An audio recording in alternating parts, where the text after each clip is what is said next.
వంశీ అన్న is producing film, he's clear ఈ సినిమాని నేను ఇలా ప్రొజెక్ట్ చేస్తాను, వంశీ క్లియర్ ఉంది.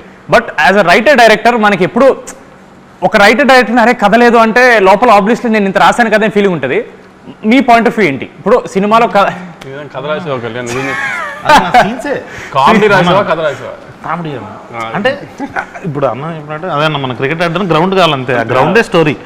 బట్ కాకపోతే మామ నాకు ఏమనిపించింది అంటే కథ దాని గురించి మనం పెట్టాలి అని అంటే ఇప్పుడు ప్రతి ఒక్క సీన్ లీడ్ చేసి దానికి ఏదో ఒక స్టోరీ ఉంటుంది. ఇప్పుడు అన్న ఇందాక స్టోరీ చెప్పినట్టు 3 ఫ్రెండ్స్ వచ్చారు, పెళ్ళికి వచ్చారు, అక్కడ నుంచి వెళ్ళారు, దేంట్లో నిలుపుకున్నారు, బయట పడ్డారు. సో జాతిరత్నాలకి సిమిలర్ కైండ్ ఆఫ్ కథే, డిజేటీలో సిమిలర్ కైండ్ ఆఫ్ కథే.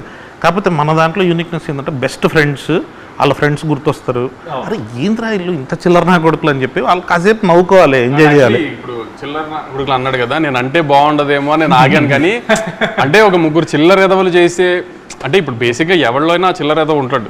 అందరు పాష్గా లేకపోతే డిగ్నిఫైడ్గా, గోవా వెళ్ళి డిగ్నిఫైడ్గా ఉండడానికి గోవా వెళ్ళక్కర్లేదు కదా.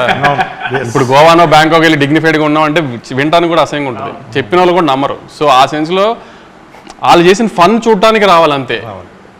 ఇప్పుడు మనం కొన్ని రియల్ లైఫ్లో ఉంటాయి కానీ అన్ని మనం చెప్పుకుని 4 ఫ్రెండ్స్ మధ్యలో జరుగుతాయి కానీ మనం బయటికి చెప్పుకోలేము. అట్లాంటి కొన్ని 4 ఫ్రెండ్స్ మధ్యలో జరిగే కామెడీలు ఇవన్నీ, అంటే గోవా వెళ్ళిందంటే ప్రతిోడు ఎంజాయ్ చేసేస్తాడు, అమ్మాయిలు ఇది ఏదైనా ఒక ఫీలింగ్లో ఉంటారు కదా, ఫ్యామిలీస్ కానీ పేరెంట్స్ కానీ, అంత అలాంటిది ఏ ఉండదు అక్కడ జరిగి చేసేదే చచ్చేదేం లేదు అన్న ఫన్ యాంగిల్ కొంచెం లార్జర్ ఆడియన్స్కి చూపిస్తానికి ఒక ప్లాట్ఫామ్గా వాడే మ్యాచ్ స్క్వేర్ అది.